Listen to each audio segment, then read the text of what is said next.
Real businesses like Malibu Apothecary rely on Spectrum to keep them connected. We're a fragrance company, but we also have a lot of technology that we use. Spectrum is really the backbone of any of the business we do here. Having a reliable, fast internet service that can fit my budget is really great. I traded a 9 to 5 for a 5 to 9. It's a lot of work, but I love it. Spectrum Business Internet starts at $40 a month when bundled. Learn more at spectrum.com/business. Restrictions apply. Services not available in all areas. Just real quick, number 1, choose a casual, neutral setting. Number 2, communicate clearly. Number 3, be punctual and presentable. Number 4, keep the conversation light. Number 5, watch for comfort and chemistry. Number 6, exit gracefully. And then number 7 is the follow-up.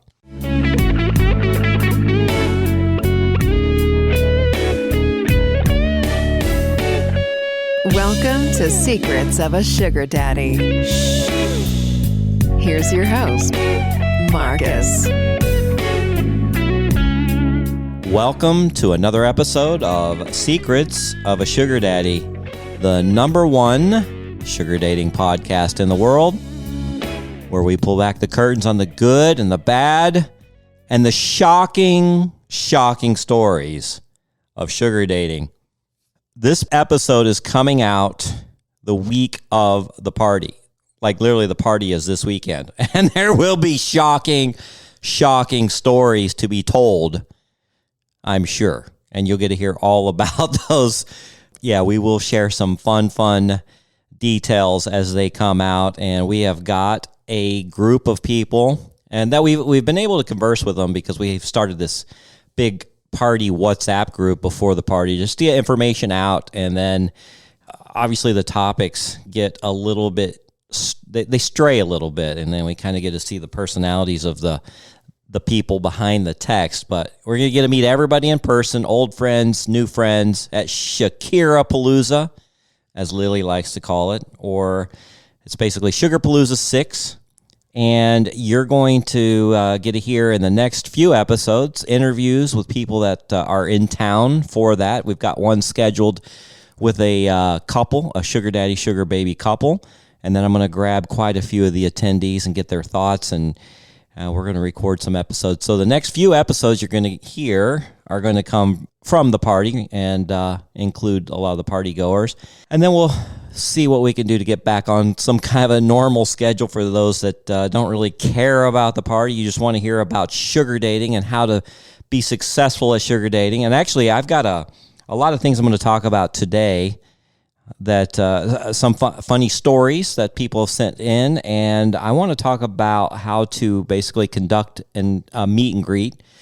That's kind of the first step once you converse with somebody and you guys have decided to actually meet in person. So we're going to go at that because I've been on a ton of meet and greets, and obviously some go better than others. Some go horribly wrong and some go fabulously well. And you just never know how they're going to go. But we're going to go over some ways to conduct yourself to try to have a successful meet and greet. But if you haven't joined our Patreon, I'll get this out of the way real quick. You're going to want to see the behind-the-scenes photos and videos of the party. We're not going to post those anywhere else. And just to reiterate, we are going to protect the anonymity of our guest. We'll blur some faces, but you'll get a good idea of the shenanigans that are going to go on this weekend. It's going to be a lot of fun, and you're not going to want to miss the next one. And you can join the Patreon group at patreon.com/secrets of a sugar daddy podcast. Now, just to let you know, we are getting a lot of coaching clients, and we really love helping you guys be successful in the sugar dating realm.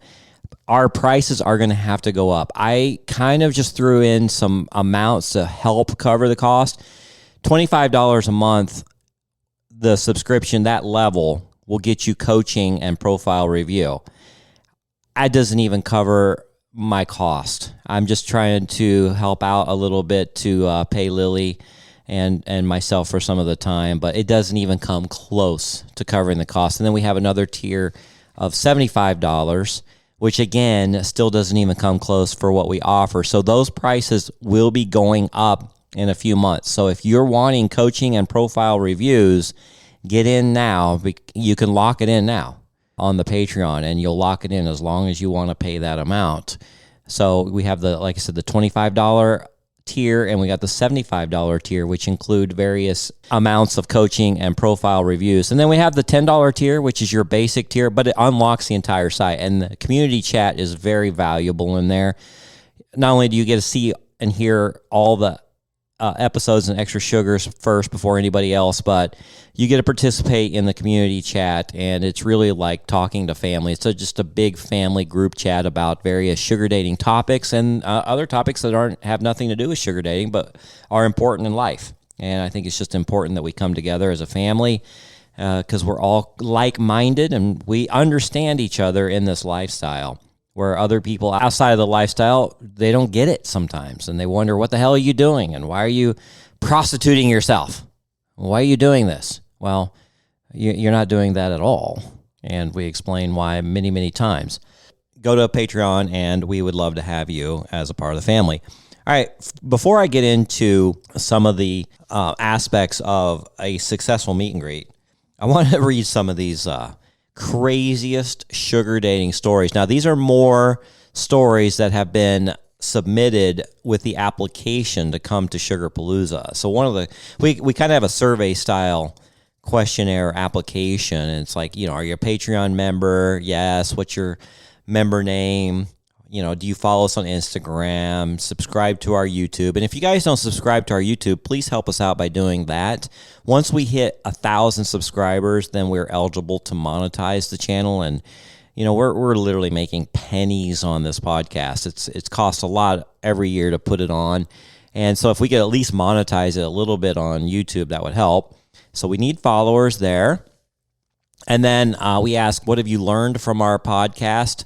So maybe some of your craziest sugar dating stories and things that you'd like to hear on future podcasts. So this one comes from a recent applicant that is pretty funny. She says, well, let's first start. What have you learned from our podcast? I felt really encouraged to hear about long-term relationships you and some of your guests have been able to find on the site. I also really find the sugar daddy guest interesting to hear their perspectives. Also, that maybe I shouldn't have sex on the first date, LMAO.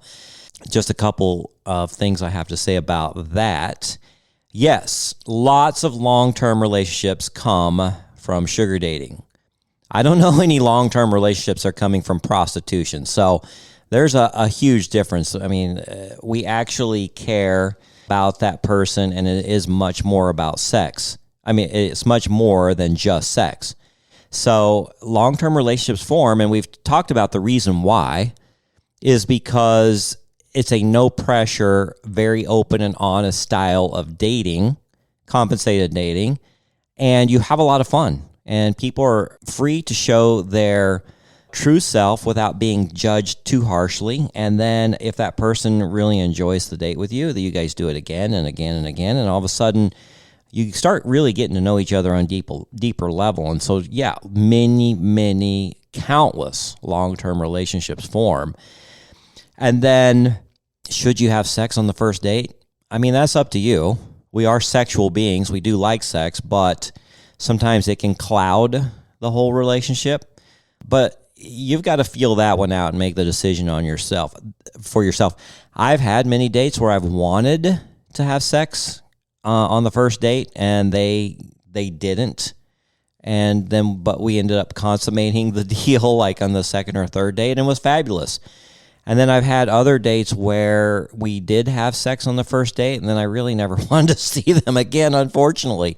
It can go a variety of directions, and you've kind of got to make that decision on your own. She says, how did you find our podcast? I just typed Sugar Daddy into Spotify podcast, and you came up.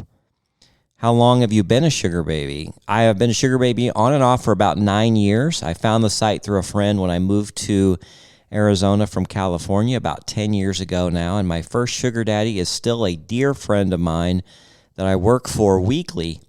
I have been pretty inactive on the site, and I go in and out, but I'm interested in jumping back in, meeting some great men, and having amazing experiences. All right, what is your craziest sugar dating story? Oh, God, I have so many, she says. But on my first ever seeking date. The guy met me at Blue Martini, and we had agreed on a ppm, and he said he was in town from LA working on the movie NWA. And this was actually going to be a double date that he was bringing his friend and another girl from Seeking. When I go to the bar and met him, his friend was absolutely wasted. He was acting like a frat boy, hollering at the servers, etc. My date cut him off and put him on water, LOL, but then they switched and my date ended up getting totally wasted. He couldn't hardly walk. The other sugar baby and I were kind of getting a kick out of the whole thing, and they asked us to go back to their condo to jacuzzi, and we agreed to go. We got back to their condo, and he started pouring more drinks and spilling all over the place. He then invites me into his room and lays more money out on the bed, kind of insinuating me to get into bed with his drunk ass, but I declined, still picking up the money. When I came back in the room to check on him, he had passed out across the bed, so the girl and I just ended up leaving. Since I was new, I had used my real number, and he tracked me down. The next day, furious that we didn't have sex, but he gave me the money. I told him I didn't sign any agreement, and he had handed me the money. I didn't do anything wrong, but he would not leave me alone, saying, give me back the money and nobody gets hurt. This type of shit. I blocked his number, and he called me from his friend's phone. Then he found me on Facebook. Nothing ever happened, but what a crazy first Seeking date. Well, I hope you learned a few things from that. Oh my gosh. So thanks for sharing that. What topics would you like to hear about on future shows? I'd like to hear more about creating a profile to attract long-term partners consistent. I know I need to do a profile review. Yeah, so thanks, Initial P, for sending that in. That was pretty entertaining. I've got a couple more here, too, that are just as entertaining. So this one's from Jay. What have you learned from our podcast? Well, I've learned that safety comes first. Using a fake name or number does not make you deceptive. It makes you wise. Very good. You have been listening. That it's okay to reverse image search and say no without guilt. You know, I've admitted to people that I've found them using various means, and they call me a stalker. I just call myself a smart dater. And I would encourage you to use your resources too. But more than that, I've learned this isn't about transactions or labels, but it's about connection. Real, honest, human connection. And maybe even love. That possibility still gives me butterflies. Excellent. I love that. How did you find our podcast? I was seeking help and guidance as I was feeling alone as a sugar baby and wanted to connect with others who was also on my journey. I remember Googling Sugar Baby Podcast and it came up. And I'm so glad I found you guys. How long have you been a sugar baby? A decade ago, I was in a year-long relationship with an incredible SD. I dabbled here and there in light sugaring, more experiences than allowance. Then this year, I decided to really start seeking again in January. It's been a wild ride and a complete contrast to what I experienced a decade ago. All right, what is your craziest sugar dating story? Craziest and most disturbing was with a man who lied about everything from the start. His past, his relationship status, being in the military, and his intentions. He claimed to be a dom, but really was looking for someone to own and objectify for control. What began as a sweet connection quickly turned into emotional manipulation, intense control and submission dynamics, and him trying to pimp me out to his so-called friend who turned out to be him. Okay. Messaging me from another phone, pretending to be his friend to confuse and dominate me emotionally. Wow. Wow. He pushed me to go on dates with strangers, have sex for money, and report back to him so he could live out his fantasies, and essentially began pimping me out. I never went that far because it felt so off, but he was pushing and pushing. And when I realized what was really happening, including the fake friend, I ran and broke it off. But he didn't stop. He's been stalking and harassing me ever since, sending packages to my home, creating fake profiles on sugar sites to get me too engaged, messaging me from multiple phone numbers and emails. It's been intense. I've had to hire a lawyer and a private investigator just to feel safe, and honestly, I'm still figuring out what to do next. I got lucky with my first SD, who I was with for a year. I truly loved him. This was the complete opposite and was a huge eye-opener. There are people out there really ruining this lifestyle and making it dangerous for women, but I am hopeful in finding my SD that is healthy and we can really love and appreciate each other. Wow. Amy had a stalker. Lily had a stalker. Same guy stalked Angie, my other co-host. Sometimes you just get these people that are not right mentally. And yeah, I'm wondering if this is the same guy. It sounds a lot like it.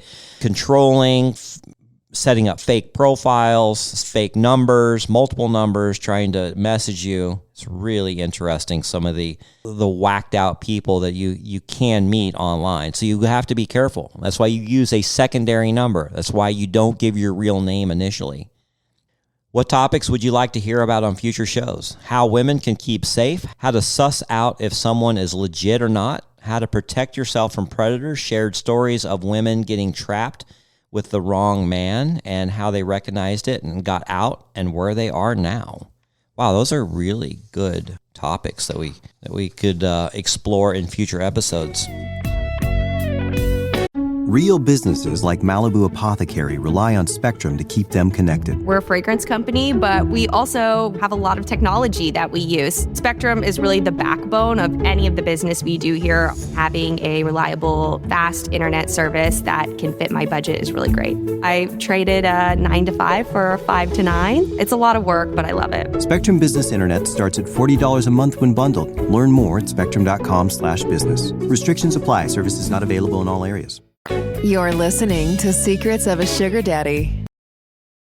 Now back to the show with your host, Marcus. All right, I've got one more. It's from C. What have you learned from our podcast? Oh, man, so much already. Pitfalls and traps to avoid, common amounts for ppm allowances, how wonderful the world of sugaring can be when you find the right person. I just adore the podcast so far. I found you like 2 days ago and have listened to at least 10 episodes already. Oh, man, you're in for a ride. Oh, there's a lot of them, and it takes some twists and turns. I promise you, you'll enjoy every one of them. How did you find our podcast? Honestly, by searching the keyword sugar baby in Spotify. How long have you been a sugar baby? I'm relatively new to it, have been dipping my toes in it since the end of 2024, so that would be like 6 months, with chats and dates here and there. Still searching for the right connection, though. What's your crazy sugar dating story? Oh, gosh, this was when I was brand new. This guy basically tried to both casting couch me and saltine daddy me. He invited me over for wine and a, quote, getting to know each other, unquote, for the meet and greet. I definitely won't do that again. Public dates only, even though I was fine. We made out and such a little bit, but I was firm on no further things until the next time. He also promised that the next time he would start the monthly allowance, which was a significant amount. So fast forward to us starting to set up that second date, which was the day of, because I was in the middle of a tight film schedule. I'm an actress. Well, he tells me, one, there's a show that he wants to submit me for, but he, quote unquote, needs to get to know me more, aka sleep with me. And two, he wouldn't have time to go to the bank that day. Guys, it was just 3 p.m. He had plenty of time. So needless to say, I politely let him know that I was holding him to his word on giving me the allowance he promised the next time he saw me. And then I look forward to when that would happen. Never heard from him again, but saved myself a ton of headache. Lesson learned. Oh, thanks for sharing that. Wow. What topics would you like to hear about on future shows? I would love to hear more sugar babies of various ages, especially 30 plus, and minorities like black, brown, mixed women. I feel like there are not as many of us in the sugaring world, and we do have a slightly different experience than other women. Yeah, it's all over the board. I know, unfortunately, there are statistics that say that the black women do have the hardest time with sugar dating. I changed my profile to different cities around the country, and I've changed to Atlanta, Miami, Chicago, Austin, Houston. I get lots of messages from black girls, and many of them are absolutely gorgeous, but unfortunately, a lot of them do come across a little raw, and you're trying to snag a higher caliber man, quote unquote, dating up. And so you've got to kind of conform to a certain look, a certain way that you carry yourself. And, we've talked about this in past episodes. The guys on this site, the ones with money, the ones that have obtained some success, the ones that are in higher positions than normal people, quote unquote, they're looking for a little bit more refined person. Now, whether it's, you're white, black, Asian, Hispanic, whatever, right? You still got to come across as an educated, classy woman. Now, Desiree, who's been on the show many times, she's a woman of color, and she's been quite successful.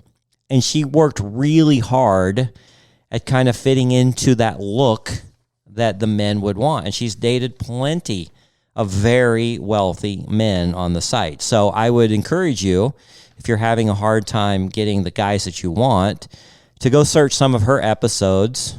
She's been on like 3 or 4 or 5 episodes. And I've seen before pictures of her, and I've seen obviously what she looks like now. She showed us, and it's an amazing difference. Amazing. She really, really worked on her image, and she worked on her language, and she worked on her vocabulary. These are the things you got to do to be successful. You just can't say, well, you got to love me for who I am, and think that's going to be good enough. I've done the work. I've done the work on myself. I am a much more intelligent, much more educated, much more refined person than I was 30 years ago.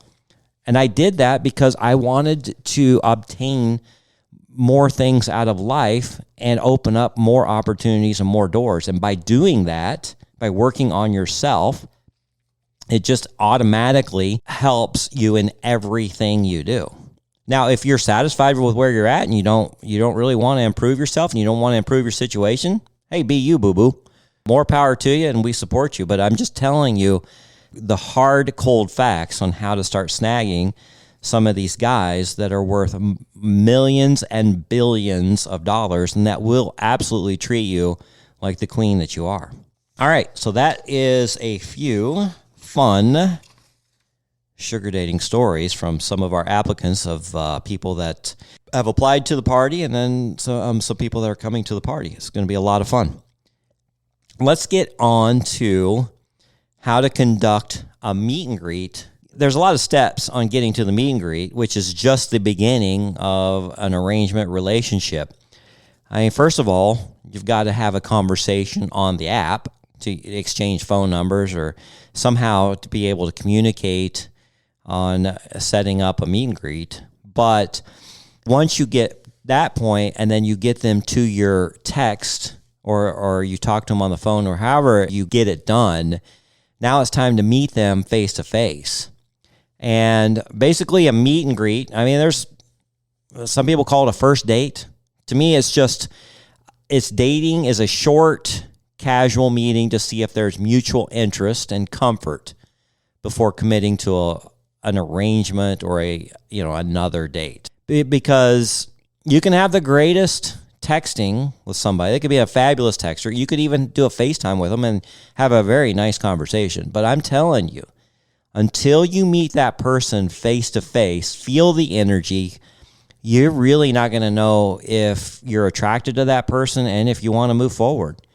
Many times I have seen women walk in to a meet and greet and they are much better than their photos. Much better. And I tell them usually immediately, I'm like, oh my God, you look incredible. Your photos don't do you justice. And they'll say something like, I know I'm not a good picture taker, or, I've just never looked really good in photos.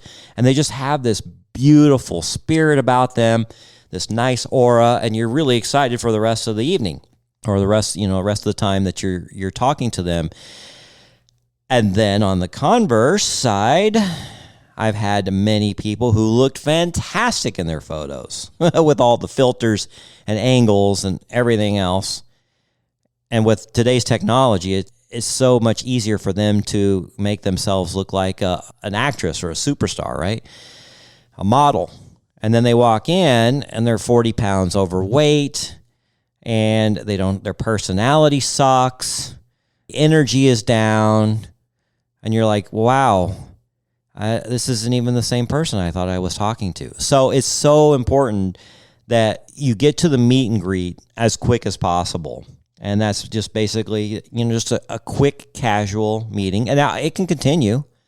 Like I've continued a meet and greet to a full-blown date, or I've just had a little bit of time, and then we ended the meet and greet, and then I was very excited to see them again. And sometimes they won't return your messages or calls. Maybe they don't want to go forward with it. They just didn't tell you at the time. But it happens. But here is how to kind of conduct a meet and greet. So first, you want to choose a neutral setting. It suggests that some of the best locations are coffee shops, parks, quiet bar, or a cafe. I know Alejandra likes to meet for coffee. I like to just meet at a bar. I'm a drinker a little bit, a casual, social drinker. So I like to sit there and, have a conversation over espresso martini or a Moscow Mule or something light, maybe a margarita or something like that.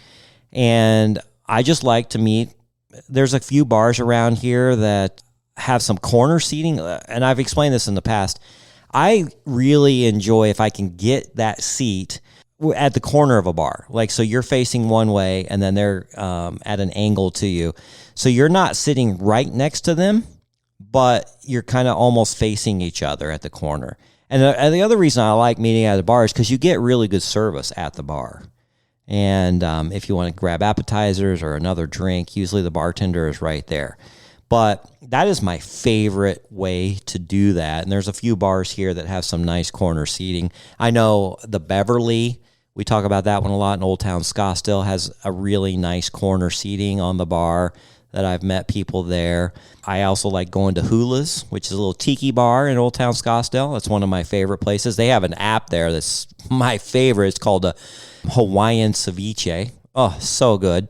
My drink of choice there is called the Painkiller, and it's a kind of a fruity rum drink in a little tiki glass with a little sprinkling of, it kind of looks like cinnamon, but it's a mix, and it's so good.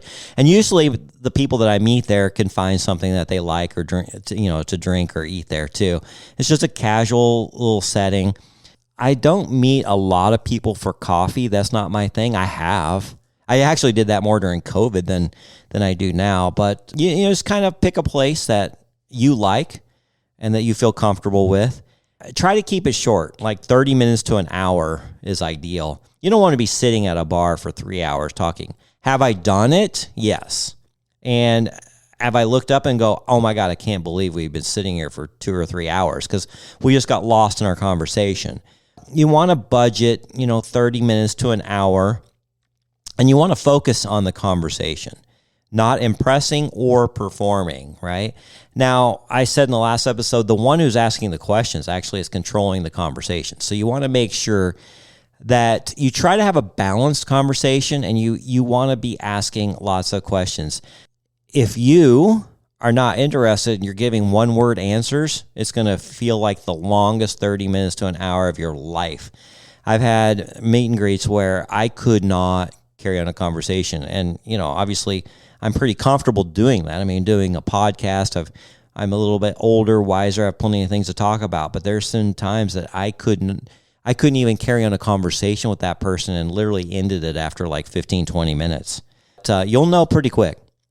All right, number 2, you want to communicate clearly beforehand. So set some expectations, say something like, hey, let's meet for a quick coffee and see how we vibe.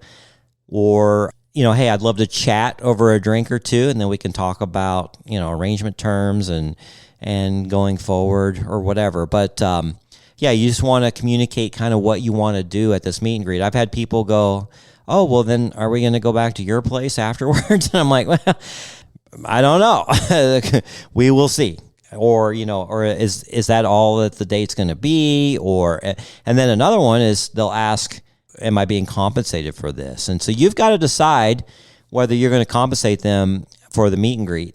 A lot of times I'll just say, yeah, I don't mind helping you out, and then we'll talk about, arrangement terms and PPM and allowance going forward once we meet. So I hate committing to a big amount initially and then showing up and I'm like, okay, I'm completely wasting my time here with this person. Now I've already committed to this amount that I really feel like they don't deserve because they didn't show up properly. Like they may have showed up in sweatpants and no makeup and hair all in a bun and they're just trying to do a quick money grab. It feels like. So it's kind of a tricky little conversation. You got to feel it out with every person. I've had people where I've wanted to meet them so badly that I would pay about any amount they ask. Like if they say, hey, can I get $600 to meet? I'm like, done. I just want to meet you. You look so incredible and we've had great conversation. As many meet and greets as I've done, you'll go broke doing that every single time because a lot of it, unfortunately, the majority of it is going to be kind of not wasting your time, but you probably won't go forward with it. And like Lily says, you got to kiss a lot of frogs, and meaning you got to meet a lot of people. It's a numbers game. I've done well over probably 250 meet and greets over the last 10 years. And some you keep in contact with, some go nowhere, some you never have an arrangement with, but they stay in your life forever. They become really good friends. Some of them turn into relationships. You just never know. So you just it's a numbers game, and you got to find some people that you vibe with, and you're not going to vibe with everybody, obviously. You're listening to Secrets of a Sugar Daddy. Now back to the show with your host, Marcus. Real businesses like Malibu Apothecary rely on Spectrum to keep them connected. We're a fragrance company, but we also have a lot of technology that we use. Spectrum is really the backbone of any of the business we do here. Having a reliable, fast internet service that can fit my budget is really great. I traded a 9 to 5 for a 5 to 9. It's a lot of work, but I love it. Spectrum Business Internet starts at $40 a month when bundled. Learn more at spectrum.com/business. Restrictions apply. Services not available in all areas. All right, so the third aspect of having a successful meet and greet is to be punctual and presentable. Dress appropriately, casual but clean and confident. Match the venue. And we've talked about this. People show up in all kinds of outfits. Some dressed way down, and then some are actually come in like nice cocktail dresses, and that's always appreciated. But once you kind of set the venue, like if I'm going to meet somebody at Hula's, a tiki bar, they're not going to come in a cocktail dress, but then they shouldn't come in pajama bottoms either. And then show respect and reliability. Nothing irks me more than to sit there for 45 minutes waiting on somebody. Now, the only reason I'll sit there for 45 minutes is if they're communicating with me about why they're being late and what time they're going to be there. I was at Hula's waiting on a girl, and she said, oh yeah, I live in Old Town, real close by. And we were supposed to meet at 7, I think it was. I talked to her at 6:30, and she said, yeah, okay, I'll see you at 7. I've got the confirmation, no problem. I'm there, I'm waiting. 7:10 comes, 7:15. I'm okay with 5-10 minutes late. That's fine. That's usually kind of normal. But once it hits like 7:15, 7:20, I'm starting to get a little anxious. And I'm like, hey, are you on your way? It's like, oh, yeah, sorry. I'm walking out of the house now. Okay, no problem. I mean, I get it. Sometimes things happen. So I'll wait here a little longer. 7:30 comes. And I'm thinking, okay, she lives close by. She told me she lives really close. 7:45 comes. I'm like, okay, this is getting ridiculous. I've been sitting here for 45 minutes. She said she was on her way. She's still not here. 7:55 came. I got up, told the bartender, hey, give me my tab. I paid. I went and got in my car, and she sent me a message and said, hey, I'm here, and I'm in my truck. I've got it turned on. I'm about to turn out of the parking lot, and sure enough, I see her walking up, go in the door, and then she goes back to the bathroom, and she's like, because I already told her I was sitting at the bar waiting for her. She says, "Hey, I'm at the bathroom. You're at the bar?" ? And I'm like, "No, I left." "Oh, well, did you want to at least just say hello or meet?" I'm like, "No." I mean, that is the most disrespectful thing, is to keep somebody waiting like that. Now, I get it. Things come up, but this is your first meet. That's your first impression. Be punctual. On the other flip side, I like to be there, 10 minutes early. I've been there 15 minutes early many times, but 5 minutes early. I've had girls show up, like our meet and greet was at 7. And they'll text me at 6:15 and say, "Hey, I'm early. Don't worry about it, but I got here early. I didn't have much to do." I'm like, well, why didn't we make it for early? Or maybe it was just me that couldn't get there till 7. But me personally, I do not like to keep somebody waiting. And when they get there that much earlier, it makes me anxious. So if that's going to be the case, that's a better problem to have than sitting there waiting for 45 minutes to an hour on somebody. Be punctual, presentable, and show respect and reliability. All right, number 4, keep the conversation light. And we talk about this too, and I think the past episode, don't get into the details of how bad things are in your life, all the tragedy that's going on with everything in your life. It's just a lot to take on a first meet and greet. What you want to do is ask open-ended questions that invite discussion. Like, hey, what do you like to do on the weekends? Or what kind of music or movies are you into? How was your day and week? I like to ask people, what do you do for fun? And they'll go, oh, I like to travel. I like to go to Sedona and hike in the Red Mountains, or I like to go to Vegas, or, whatever. And that can open up some conversations, because maybe they bring up something that hits home to you. If somebody tells me, oh, I love playing golf, I'm just beginning and I'm really looking for somebody to help me. Bing, ding, ding, ding, ding, ding. Oh, man, that rings my bell right there. Now, all of a sudden, we can start talking about that. It's because I've accomplished quite a bit in golf, and I think it's an absolutely invaluable skill and sport to learn, because you can network with people from all over the world. You can network with literally presidents of the United States or different countries who play golf. You can network with plumbers. You can network with airline pilot. I mean, you just never know who you're going to play golf with and be introduced. And a lot of business goes down on a golf course. So whether you're a male or female, I would highly, highly recommend, if you're somewhat athletic and you want to try it and you want to learn, I would highly recommend that you pursue that and become proficient in it to some level.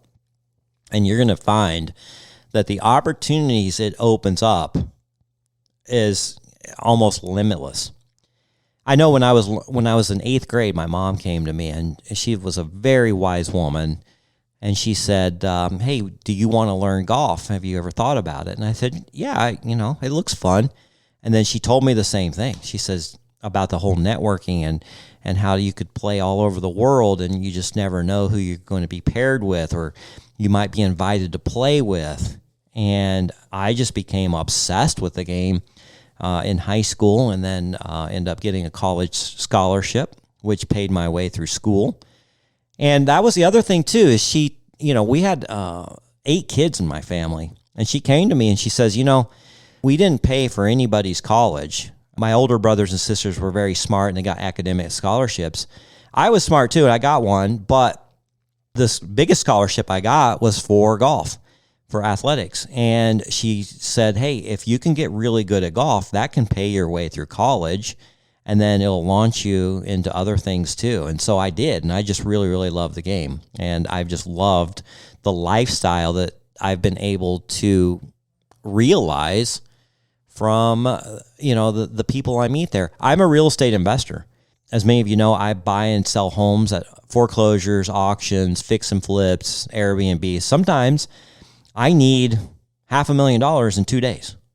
And if I don't have that liquid, I've met so many investors and wealthy businessmen on the golf course that I've got a roster now that I can just text them or call them up and go, hey, are you in a position to loan me $500,000 at 10% interest with a lien on this property that I have to pay for in 2 days? And they're like, done. Just let me know when and where to send the check or what title company you're using, and I'll wire the money over. And then we do the paperwork and we're off and running.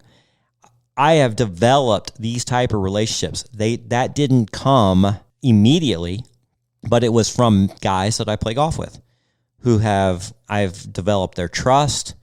They've seen that I really work hard on my game. They see that I put forth my best effort in everything I do.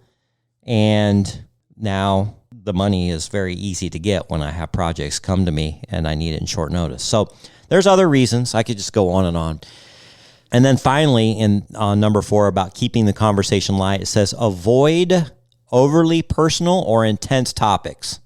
Like your exes, I know that comes up a lot. Politics, marriage timelines, yada, yada, yada, right? They say that if somebody's just sitting there bad-mouthing their exes, all their exes, however many there are, then if you get in a relationship with them and you become their ex, it's going to be the same. You can tell a lot about a person the way they talk about their exes. I've had some exes that weren't so good, and I could say a lot of bad things, but out of respect, I don't go into details on why a relationship broke up. I don't go in, and bad-mouthing them. I just say something like, well, they had some struggles, and I think they're dealing with them now, and I'm very happy for them, or whatever, right? Okay, number 5, watch for comfort and chemistry. So their body language, are they relaxed? Are they smiling, making eye contact? Now, I'm really bad at this sometimes, but I have wandering eyes, and Alejandra reminds me that on our first date, I did everything except look at her, and I think it was just a nervous habit. I'm aware of my surroundings, and when there's a lot of people walking around, having conversations around me, it's hard for me to focus in on that person. I've done a lot better job on it going forward. A lot of times I just didn't realize I was doing it until somebody pointed it out to me. So I took that criticism and actually worked on it, and I'm much better at just making eye contact, focusing in on that person. And then I'm trying to read them. If they're enjoying themselves, if they're getting bored, if they're ready to go, you can tell. And then you also kind of got to determine, is this conversation flowing? Is it easy or is it forced? Oh, having a forced conversation is the worst. I'd rather chew on nails than sit there and try to talk to somebody that's giving me one-word answers. Now, you're not looking for perfection. You're just looking for connection and comfort in this. And that's the beauty of sugar dating. I may see a lot of flaws in a person, and I may see that there's just no way I could have a long-term relationship with them, but I can still relax, enjoy the time that we're together, and maybe even go out with them 4 or 5 or 10 more times. And then sometimes those things that I thought were imperfections almost become invisible because I realize that I really like this person. I get to know them on a deeper level, and things can progress. I told you the story many times, Alejandra. There was a girl that I was going out with, and she's like, why do you keep going out with her? She's annoying sometimes. And I'm like, I know. We're not getting married. We're not getting into a relationship. But I do enjoy the few hours with her that I am, and I come away with it having a great time. I don't want to go forward with anything more serious, but why can't we just enjoy life? That's what it's all about. You're listening to Secrets of a Sugar Daddy. Now back to the show. Real businesses like Malibu Apothecary rely on Spectrum to keep them connected. We're a fragrance company, but we also have a lot of technology that we use. Spectrum is really the backbone of any of the business we do here. Having a reliable, fast internet service that can fit my budget is really great. I've traded a 9 to 5 for a 5 to 9. It's a lot of work, but I love it. Spectrum Business Internet starts at $40 a month when bundled. Learn more at spectrum.com/business. Restrictions apply. Services not available in all areas. With your host, Marcus.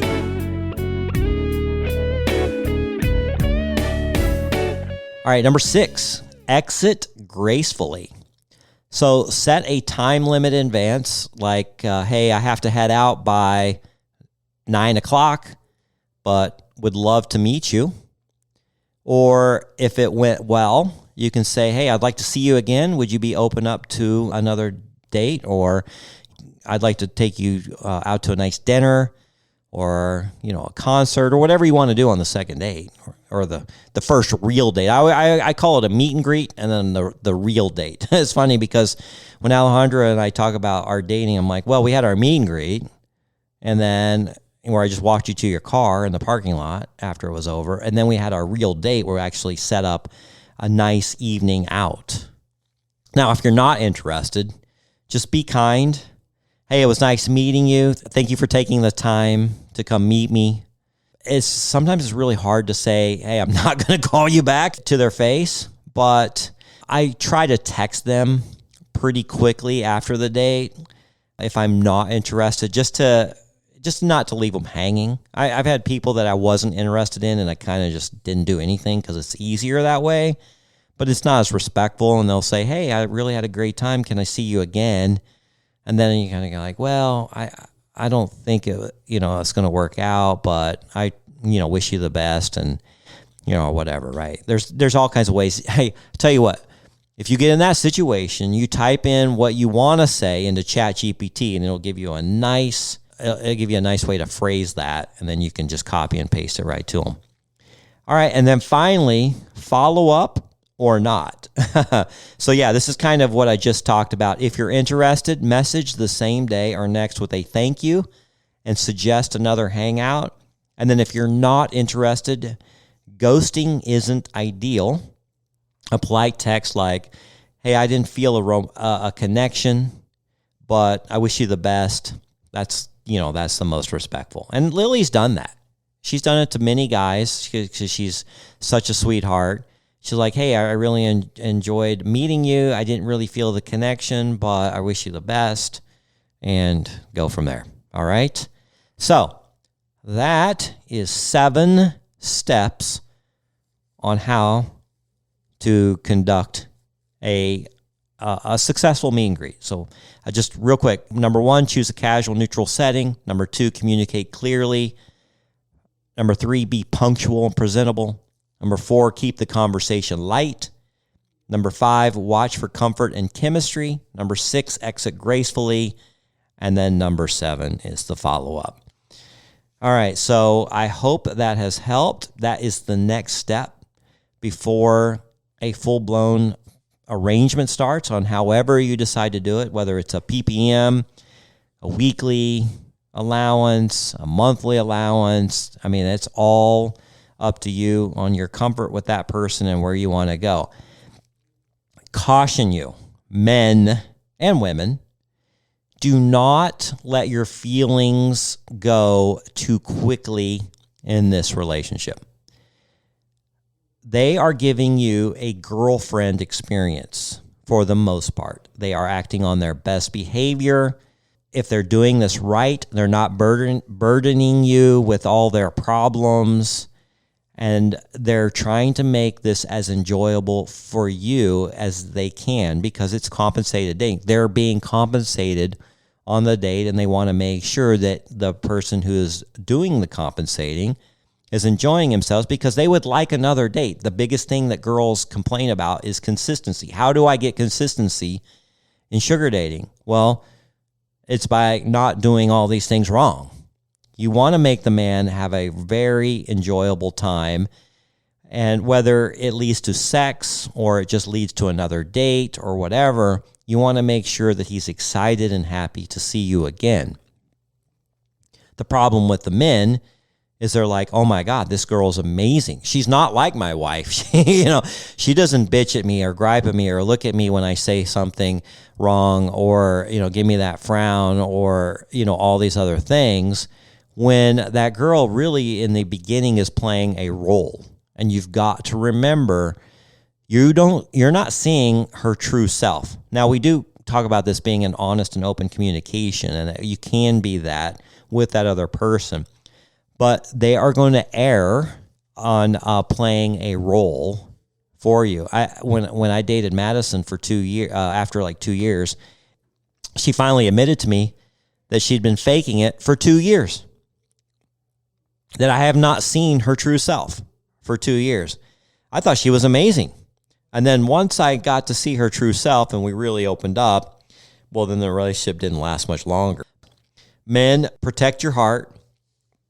Let the relationship grow organically and naturally. And after about 4 to 6 months, then you're really going to get to know each other.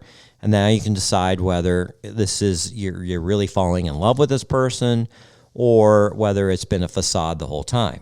Okay, so just be careful, because these days can seem absolutely amazing when you meet the right person. But you gotta remember, they are playing a role. Okay, well, that's it for today. Look for fun party videos and photos and behind-the-scenes things on our Patreon. Come join us. We'd love to have you there. The next few episodes, you're going to hear lots of great interviews and sound bites from the party. And just look for a lot of exciting things. It's going to be a lot of fun. And, of course, we're going to continue giving you lots and lots of great information on how to be successful at sugar dating.